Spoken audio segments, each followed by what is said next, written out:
The best ultimate smartphone under 30,000। अगर दोस्तों आपका बजट 30,000 है और आप अगर फ़ोन लेने का सोच रहे हैं तो कौन सा फ़ोन आपके लिए बेस्ट होगा, ये वीडियो में आपको ज़रूर जान लेंगे।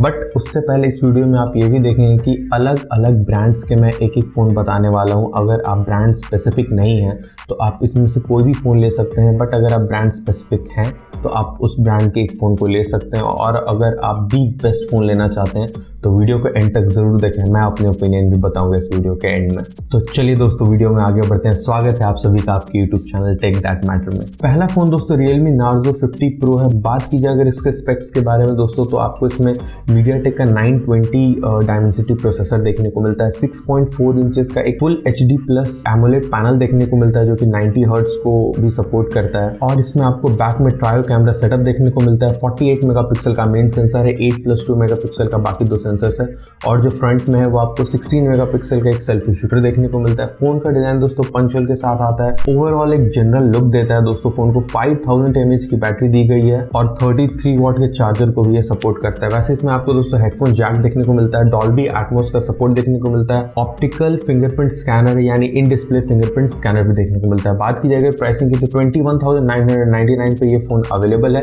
लिंक्स नीचे डिस्क्रिप्शन में आप जाके चेकआउट कर सकते हैं। अगला फोन दोस्तों Xiaomi Mi 11i है। अब इस फोन के अगर स्पेसिफिकेशन के बारे में बात की जाए तो इसमें भी आपको सेम MediaTek का 920 प्रोसेसर देखने को मिलता है। डिस्प्ले आपको 6.67 इंचेस का एक फुल HD प्लस 120 हर्ट्ज का एमोलेड पैनल देखने को मिलता है। रिफ्रेश रेट आपको इस फोन में काफ़ी अच्छे देखने को मिल रही है। बात की जाए अगर कैमरे के मामले में तो अगेन इसमें पीछे की ओर आपको ट्रायो कैमरा सेटअप देखने को मिलता है। 108 मेगापिक्सल का इसका मेन सेंसर है, प्लस 8+2 मेगापिक्सल का बाकी दो सेंसर है। अगर बात की जाए फ्रंट कैमरे में तो इसमें आपको 16 मेगापिक्सल का एक सेल्फी शूटर देखने को मिलता है। पंच होल का डिजाइन है। फोन दोस्तों देखने में काफी अच्छा लगता है फ्रंट एंड बैक दोनों तरफ से। 5160 mAh की बैटरी दी गई है और ये 67 वाट के चार्जिंग को सपोर्ट करता है, तो ये काफी अच्छी बात है। चार्जिंग स्पीड काफी फास्ट है दोस्तों। वैसे इसमें दोस्तों हेडफोन जैक भी देखने को मिलता है, साइड माउंटेड फिंगरप्रिंट स्कैनर है, डॉल्बी एटमॉस का भी सपोर्ट देखने को मिलता है। बात की जाए प्राइसिंग की तो 22,339 पे दोस्तों ये फोन अवेलेबल है। लिंक्स नीचे डिस्क्रिप्शन में आप जाके उसे चेकआउट कर सकते हैं। अगला फोन दोस्तों Vivo T1 Pro है। अब दोस्तों Vivo के जो T सीरीज के फोन है वो मुझे काफी बैलेंस्ड फोन लगे थे, क्योंकि मैंने पिछले वीडियोस में भी Vivo की T सीरीज के फोन को रिकमेंड किया था under certain price bracket, under 15,000 या अंडर 20,000 में, तो ये मुझे काफी बैलेंस्ड फोन लगे। वैसे अगर इस फोन के स्पेसिफिकेशन के बारे में बात की जाए तो इसमें आपको स्नैपड्रैगन का 778G प्रोसेसर देखने को मिलता है। 6.4 इंचेस का एक 90 हर्ट्ज का full HD plus AMOLED display देखने को मिलता है, तो ये भी एक काफी अच्छी बात है। अगेन इसमें आपको ट्रायो कैमरा सेटअप देखने को मिलता है। 64 मेगापिक्सल का मेन कैमरा है, प्लस 8+2 मेगापिक्सल का बाकी दो कैमरा है। 16 मेगापिक्सल का फ्रंट कैमरा देखने को मिलता है, बट अगेन ये टीयर ड्रॉप नॉच के साथ आता है दोस्तों। कोई भी पंच होल नहीं है तो थोड़ा सा मुझे कॉर्नर्स कट लगा यहाँ पे। वैसे 4700 mAh की बैटरी के साथ आता है। 66 वाट के चार्जिंग को दोस्तों ये सपोर्ट करता है, तो ये भी काफी अच्छी बात है। अगेन आपको इन डिस्प्ले फिंगरप्रिंट स्कैनर देखने को मिलता है। कोई भी हेडफोन जैक नहीं है, नहीं तो डॉल्बी एटमॉस का सपोर्ट है, बट अगेन आपको इसमें इन डिस्प्ले फिंगरप्रिंट स्कैनर का सपोर्ट मिलता है। बात की जाए प्राइसिंग की तो 23,999 पे ये फोन अवेलेबल है। लिंक्स नीचे डिस्क्रिप्शन में आप जाके इसे चेकआउट कर सकते हैं। अगला जो फोन है दोस्तों वो Samsung Galaxy M53 5G है।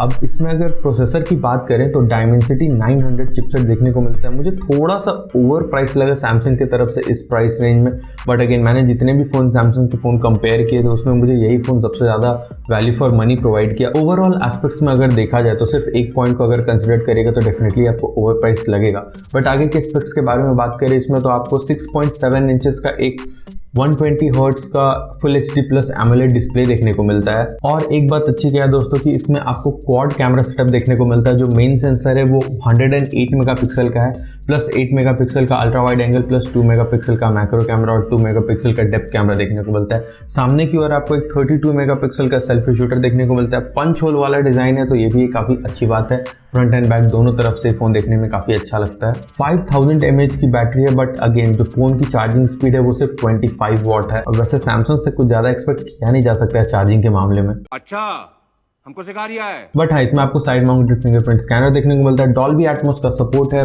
हेडफोन जैक का सपोर्ट नहीं है इस फोन में। बात की जाए अगर प्राइसिंग के मामले में तो ये आपको 26,499 पे फोन अवेलेबल है। लिंक्स नीचे डिस्क्रिप्शन में आप जाके चेकआउट कर सकते हैं। अगला फोन दोस्तों पोको F4 5G। अब इस फोन के बारे में मैंने ऑलरेडी एक फुल वीडियो बना के रखा है दोस्तों, ऊपर आई बटन में लिंक दे दूंगा, आप वहां से जाके चेक कर सकते हैं। वैसे इन जस्ट अगर इस फोन के स्पेसिफिकेशन में बात की जाए तो इसमें आपको एक फ्लैगशिप प्रोसेसर देखने को मिलता है, यानी कि स्नैपड्रैगन 870। अब आई नो आप में से बहुत लोग बोलेंगे कि काफ़ी पुराना प्रोसेसर है, बट दोस्तों ये अभी भी काफ़ी केपेबल प्रोसेसर है। इसमें अभी तक कोई भी हीटिंग इशू देखने को नहीं मिली है। 870 के बाद जितने भी प्रोसेसर लॉन्च हुए हैं दोस्तों, सभी में थोड़े ना थोड़े बहुत हीटिंग इशू देखने को मिला है।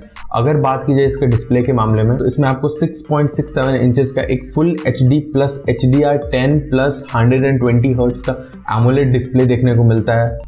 काफ़ी लंबा है स्पेसिफिकेशन। तो कंटेंट कंज्यूमिंग में तो आपको काफ़ी तगड़ा मजा आने वाला है। अगेन अगर कैमरे के बारे में भी बात की जाए तो इसमें ट्रायो कैमरा सेटअप देखने को मिलता है। 64 मेगापिक्सल का मेन कैमरा है, 8+2 मेगापिक्सल का बाकी दो कैमरा है, और 20 मेगापिक्सल का आपको फ्रंट कैमरा भी देखने को मिलता है जो कि पंच होल डिजाइन के साथ आता है। 4500 mAh की बैटरी है, 67 वॉट की चार्जिंग को सपोर्ट करता है। साइड माउंटेड फिंगरप्रिंट स्कैनर है, डॉल्बी एटमॉस का भी सपोर्ट है। तो ओवरऑल ये पैकेज काफी तगड़ा, काफी स्पाइसी पैकेज जाता है दोस्तों पोको की तरफ। और अगर बात की जाए इसकी प्राइसिंग की तो 27,999 पे ये फोन अवेलेबल है।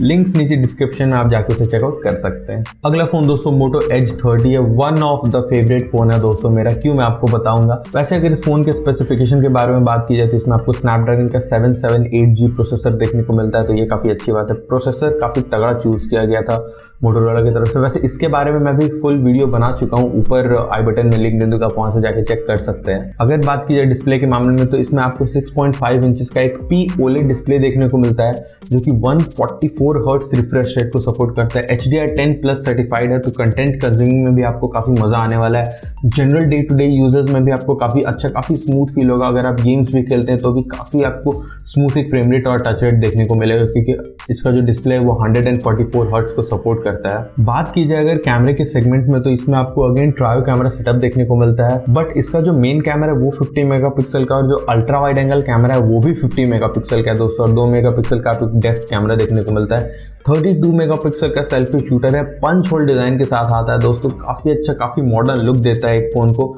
और इसमें आपको Android 12 का एक काफ़ी रिफाइंड वर्जन देखने को मिलेगा, तो ये काफ़ी अच्छी बात है। आपको यूज़र एक्सपीरियंस काफ़ी अच्छा मिलेगा, काफ़ी क्लीन सॉफ्टवेयर एक्सपीरियंस है, कोई ब्लोटवेयर नहीं मिलेगा। प्लस आपको मोटोरोला के जो हैंडी जेस्चर्स मिलते हैं वो भी इस फोन में है। बट थोड़ा सा कॉर्नर कट दोस्तों मोटोरोला ने किया, 4020 mAh की बैटरी दी है जो कि 33 वॉट के चार्जिंग को सपोर्ट करती है। एटलीस्ट 4500 mAh दे सकते थे, बट अब जो है सो है। अंडर डिस्प्ले फिंगरप्रिंट स्कैनर है और डॉल्बी एटमॉस का भी सपोर्ट है इस फोन में। बात की जाए अगर इस फोन के प्राइसिंग के मामले में तो 27,999 पे ये फोन अवेलेबल है। लिंक्स नीचे डिस्क्रिप्शन में आप जाकर उसे चेकआउट कर सकते हैं। अगला जो फोन है दोस्तों वो OnePlus की तरफ से आ रहा है, OnePlus Nord 2T। अगेन इसका भी फुल वीडियो दोस्तों चैनल पे ऊपर आई बटन में लिंक दे दूंगा, आप देख सकते हैं। अगर इस फोन के स्पेसिफिकेशन के बारे में बात की जाए तो इसमें आपको MediaTek का Dimensity 1300 चिपसेट देखने को मिलता है दोस्तों। अभी दोस्तों MediaTek की तरफ से काफी लेटेस्ट प्रोसेसर है, तो प्रोसेसिंग पावर आपको काफी तगड़ी देखने को मिलने वाली है।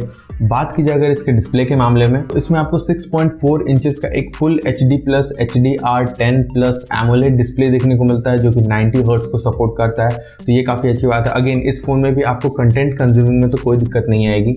अगर बात की जाए इसके कैमरे फ्रंट में तो बैक में आपको ट्रायो कैमरा सेटअप देखने को मिलता है। 50 मेगापिक्सल का मेन कैमरा है, 8+2 मेगापिक्सल का बाकी दो कैमरा है। सेल्फी शूटर इसमें आपको 32 मेगापिक्सल का देखने को मिलता है, पंच होल डिजाइन के साथ आता है दोस्तों ये फोन, तो ये भी काफी अच्छी बात है, काफी मॉडर्न लुक है। 4500 mAh की बैटरी को सपोर्ट करता है, प्लस 80 वॉट की चार्जर आपको देखने को मिलता है इन बॉक्स, तो ये काफी तगड़ा फोन हो जाता है दोस्तों अगर ओवरऑल एस्पेक्ट्स के बारे में बात किया जाए तो, क्योंकि इन बॉक्स 80 वॉट चार्जर आपको बाकी किसी भी फोन में इस प्राइस रेंज में नहीं देखने को मिलता है। चल झूठा। वैसे अंडर डिस्प्ले फिंगरप्रिंट स्कैनर है, कोई भी हेडफोन जैक नहीं है, डॉल्बी एटमॉस का भी सपोर्ट नहीं है। बात की जाए अगर इसके प्राइसिंग के मामले में तो ये आपको 28,999 पे फोन अवेलेबल है। लिंक्स नीचे डिस्क्रिप्शन में आप जाकर उसे चेकआउट कर सकते हैं। अगला जो फोन है दोस्तों वो Oppo Reno 7 है। अब इस फोन के अगर स्पेसिफिकेशन के बारे में बात की जाए तो MediaTek का Dimensity 900 अगेन यूज किया गया है। इस फोन का जो दोस्तों प्राइस है, अगर सिर्फ प्रोसेसर के मामले में बात की जाए तो बहुत ज़्यादा ओवर प्राइस लगा मुझे, बट ओवरऑल अगर पैकेज के बारे में बात की जाए इस फोन की तो ठीक है। ओप्पो की तरफ से ये फोन इस प्राइस सेगमेंट में जस्टिफाई करता है। अब अगर बात की जाए डिस्प्ले के मामले में तो इसमें आपको 6.4 इंचेस का एक full HD plus HDR10 plus AMOLED display देखने को मिलता है जो कि 90 हर्ट्ज को सपोर्ट करता है। और अगर बात की जाए कैमरे के मामले में तो अगेन आपको ट्रायो कैमरा सेटअप देखने को मिलता है बैक में, जिसमें आपको 64 मेगापिक्सल का main camera plus 8 megapixel plus 2 megapixel का दो सेकेंडरी कैमरा देखने को मिलता है। 32 मेगापिक्सल का इसमें आपको सेल्फी शूटर देखने को मिलता है, पंच होल डिजाइन के साथ आता है। थोड़ा सा चेंज मुझे ज्यादा लगा, बट अगेन इस प्राइस रेंज में जो बाकी फोन्स है वो लगभग सेम ही रहते हैं। अंडर डिस्प्ले दोस्तों फिंगरप्रिंट स्कैनर है, हेडफोन जैक का भी सपोर्ट है, तो ये काफी अच्छी बात है। अगर बात की जाए इसके प्राइसिंग की तो इसमें आपको 28,999 में ये फोन अवेलेबल है। लिंक्स दोस्तों नीचे डिस्क्रिप्शन में आप जाके चेकआउट कर सकते हैं। लास्ट फोन दोस्तों इस लिस्ट का iQOO Neo 6 5G है दोस्तों। अब ये फोन पे भी मैंने फुल वीडियो बनाया है, ऊपर आई बटन में लिंक दे दूंगा, आप जाकर से चेक कर सकते हैं। अब दोस्तों इस फोन के अगर स्पेसिफिकेशन के बारे में बात करें तो तकरीबन ये फोन और पोको F4 कुछ सेम स्पेसिफिकेशंस के साथ आते हैं। इसमें भी आपको स्नैपड्रैगन का 870 एक फ्लैगशिप प्रोसेसर देखने को मिलता है। डिस्प्ले भी इसका काफी तगड़ा है, 6.2 इंचेस का अगेन आपको full HD plus HDR10 plus 120 hertz का एमोलेड डिस्प्ले देखने को मिलता है, तो कंटेंट कंज्यूमिंग भी आपको काफी मजा आने वाला है इस फोन में। कैमरे की अगर बात की जाए तो इसमें आपको 64 मेगापिक्सल का मेन सेंसर देखने को मिलता है प्लस 8+2 मेगापिक्सल का सेकेंडरी सेंसर है। 16 मेगापिक्सल का सेल्फी शूटर है, पंच होल डिजाइन के साथ आता है दोस्तों। 4700 mAh की बैटरी दी गई है, 80 वॉट के चार्जिंग को भी सपोर्ट करता है। ओके, ये और OnePlus दोनों ही दोस्तों 80 वॉट के चार्जिंग को सपोर्ट करते हैं। अंडर डिस्प्ले फिंगरप्रिंट स्कैनर है। और अगर बात की जाए इस फोन के प्राइसिंग के मामले में तो ये आपको 29,999 पे फोन अवेलेबल है। लिंक्स दोस्तों नीचे डिस्क्रिप्शन में आप जाके उसे चेकआउट कर सकते हैं। अब अगर बात की जाए दी बेस्ट फोन अंडर 30,000 में कौन सा होगा, मेरा रिकमेंडेशन कौन सा होगा इस सभी फोन्स में दोस्तों, जितने सारे मैंने फोन्स बताए उन सभी में, तो मैं आपको 2 फोन रिकमेंड कर सकता हूं। आप इजीली आंख बंद करके ले सकते हैं अगर आप कोई भी ब्रांड स्पेसिफिक नहीं है तो। पहला पोको F4 एंड दूसरा iQOO Neo 6। दोस्तों दोनों ही फोन स्पेसिफिकेशन वाइज काफी सिमिलर साउंड करते हैं, काफी यूजर एक्सपीरियंस आपको सिमिलर ही मिलने वाला है। आप इन दोनों में से कोई भी फोन ले सकते हैं। वैसे पोको में एक चीज अच्छा है कि आपको उसमें डॉल्बी एटमॉस का सपोर्ट देखने को मिलता है, iQOO Neo 6 में डॉल्बी एटमॉस का सपोर्ट नहीं है, बट अगेन उतना कुछ खास डिफरेंस नहीं देखने को मिलेगा सिर्फ अगर साउंड के बारे में बात की जाए तो। बट ओवरऑल दोनों में से कोई भी फोन दोस्तों आप आंख बंद करके ले सकते हैं। सभी के लिंक्स दोस्तों नीचे डिस्क्रिप्शन में दिए हुए हैं। आपको ये वीडियो कैसा लगा दोस्तों, आप नीचे मुझे कमेंट करके बताइए। वीडियो अगर आपको अच्छा लगा हो दोस्तों तो ज्यादा से ज्यादा लोगों के साथ शेयर करें, जो भी 30,000 के प्राइस सेगमेंट में एक फोन लेना चाह रहे हैं तो उनको भी पता चले कि वो कौन से फोन को ले सकते हैं। लाइक करें, सब्सक्राइब करें tech that matter YouTube channel को। तो मिलते हैं एक नए वीडियो में, तब तक के लिए खुश रहें, सुरक्षित रहें।